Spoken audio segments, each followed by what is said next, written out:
السلام علیکم ورحمۃ اللہ وبرکاتہ۔ بسم اللہ الرحمن الرحیم۔ رب اشرح لی صدری ویسر لی امری واحلل عقدۃ من لسانی یفقہوا قولی۔ رب زدنی علما رب یسر ولا تعسر وتمم بالخیر وبک نستعین آمین یا رب العالمین۔ درود پاک پڑھتے ہیں۔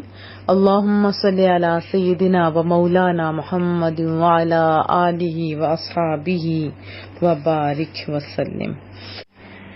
فکذبوہ، پس انہوں نے جھٹلایا ہو، یعنی حضرت نوح علیہ السلام کو انہوں نے جھٹلایا، نہیں مانا۔ فانجینا، پس ہم نے نجات دی، ہم نے بچا لیا ہو ان کو، یعنی حضرت نوح علیہ السلام کو، ہو انہی کی طرف راجع ہو رہی ہے، جن کا تذکرہ جاری تھا۔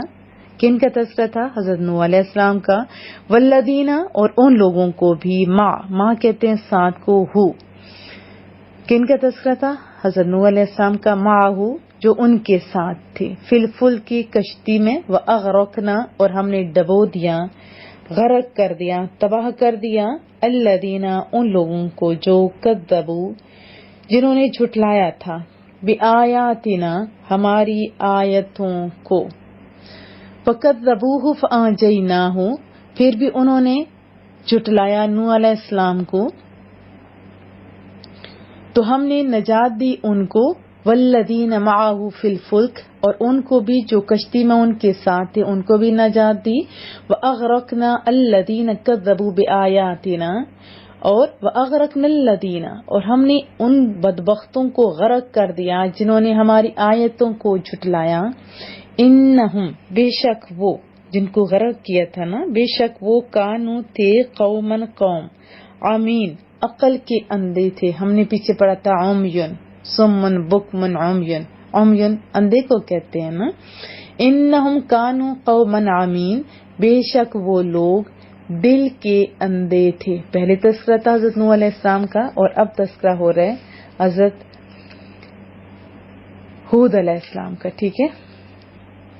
وَإِلَىٰ اور طرف، عاد اور عاد کی طرف، اخاہم ان کے بھائی ہودا، ہود علیہ السلام کو، وَإِلَىٰ عَادٍ اخاہم ہودا اور عاد کی طرف ان کے بھائی ہود کو بھیجا، اور اسی طرح قوم عاد کی طرف ان کے بھائی ہود کو بھیجا۔ قال انہوں نے بھی کہا، یا قوم اے میری قوم، اعبدوا اللہ اللہ کی عبادت کرو، اللہ کی بندگی کرو، ما لکم من الہ غیرہ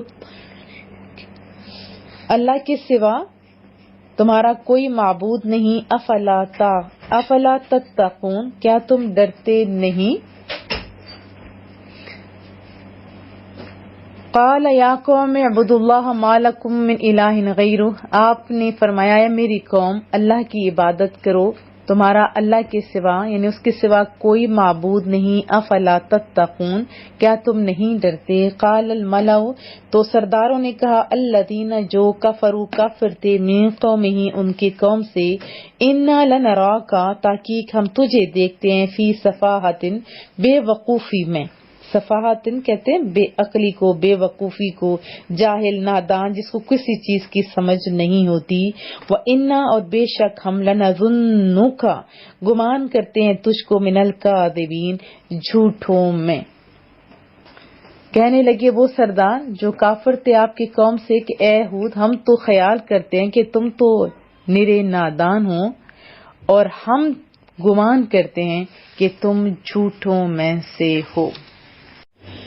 وضاحت جان لیتے ہیں۔ حضرت نوح علیہ السلام کا قصہ جاری تھا، جب انہوں نے اپنی قوم کو ہدایت کی طرف بلایا تو بجائے اس کے کہ وہ بات مانتے، ان کے جو سردار تھے وہ کہنے لگے، نوح انا لنراک فی ضلال مبین ہم تو تمہیں کھلی گمراہی میں مبتلا دیکھتے ہیں۔ اب دیکھیے کون گمراہ تھا؟ وہ لوگ خود۔ کس کو کہہ رہے ہیں؟ ایک پیغمبر کو۔ تو انہوں نے بڑے ہی آسان انداز میں جواب دیا، میری قوم مجھ میں گمراہی بھلا کیسے ہو سکتی ہے؟ میں تو رب کریم کا پیغمبر ہوں، تمہیں اپنے رب کے پیغامات سنانے آیا ہوں، یعنی تمہیں اپنے پروردگار کے پیغام پہنچاتا ہوں، تمہارا میں خیر خواہ ہوں اور مجھ کو اللہ کی طرف سے ایسی باتیں معلوم ہیں جن سے تم بے خبر ہو.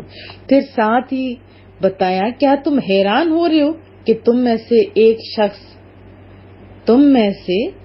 ایک شخص کے ہاتھ تمہارے پروردگار کی طرف سے تمہارے پاس نصیحت آئی تاکہ وہ تم کو ڈرائے اور تاکہ تم پرہیزگار بنو اور تاکہ تم پر رحم کیا جائے.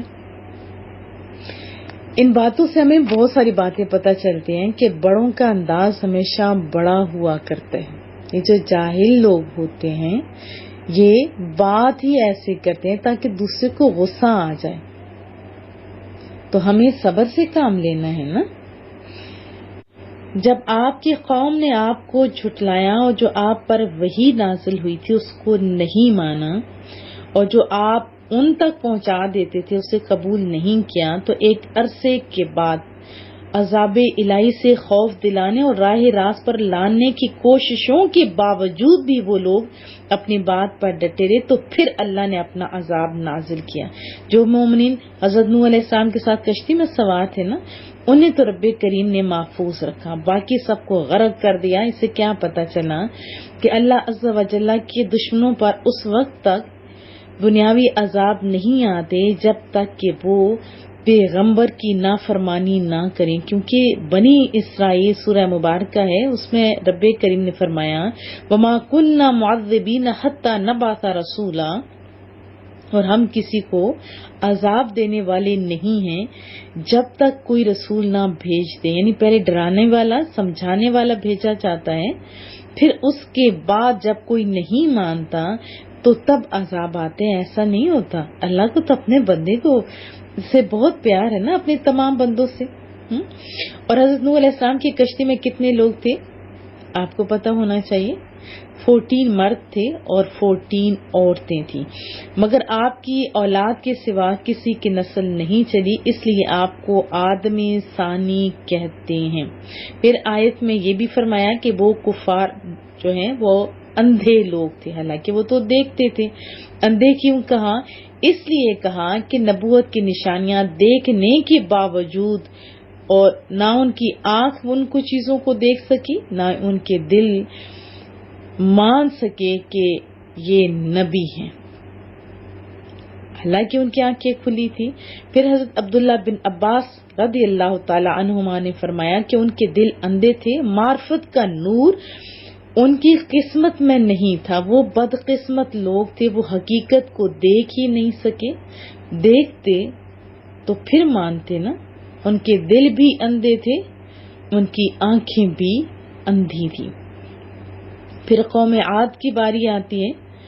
یاد رکھیے کہ عاد اولا یہ حضرت ہود علیہ السلام کی قوم ہے اور یہ یمن میں آباد تھی، اور عاد ثانیہ یہ حضرت صالح علیہ السلام کی قوم ہے. اس کو عاد ثانیہ کے علاوہ قوم سمود بھی کہا جاتا ہے، اور ان دونوں کے درمیان 100 برس کا فاصلہ ہے. ان آیات میں کون سی قوم مراد ہے؟ عاد اولا مراد ہے، کیونکہ حضرت ہود علیہ السلام کا قصہ شروع ہونے والا ہے نا. اللہ تعالیٰ نے قوم عاد کی ہدایت کے لیے ان کے ہم قوم حضرت ہود علیہ السلام کو ان کی طرف بھیجا. حضرت ہود نے ان سے فرمایا میری قوم، جیسے کہ حضرت نوح علیہ السلام نے اپنی قوم سے کہا تھا کہ تم اللہ کی عبادت کرو، اللہ کے سوا کسی اور کی عبادت نہ کرو. پھر ساتھ وہی بات جو تمام انبیاء کہتے رہے کہ کیا تمہیں اللہ عز و جل کے عذاب سے ڈر نہیں لگتا. تو پھر قوم کے جو سردار تھے، چھوٹے تو چھوٹے ہی تھے، بڑے سردار جو پڑھے لکھا طبقہ کہلاتا تھا، وہ بھی وہی بولے جیسے پیچھے حضرت نوح علیہ السلام کے سرداروں نے کہا تھا، قوم کے سرداروں نے کہا تھا کہ ہم تو تمہیں بے وقوف سمجھتے ہیں اور جھوٹا گمان کرتے ہیں. یہ ایک پیغمبر کو ان کی قوم بھی یہی کہہ رہی تھی، اور تمہیں رسالت کے دعویٰ میں سچائی نہیں جانتے. اور کفار کا حضرت ہود علیہ السلام کی بارگاہ میں یہ گستاخانہ کلام کہ تمہیں بے وقوف سمجھتے ہیں، چھوٹا گمان کرتے ہیں، یہ کتنی بے ادبی ہے. کمینگی نہیں تھی کیا وہ اس بات کے مستحق نہیں تھے کہ انہیں سخت جواب دیا جاتا؟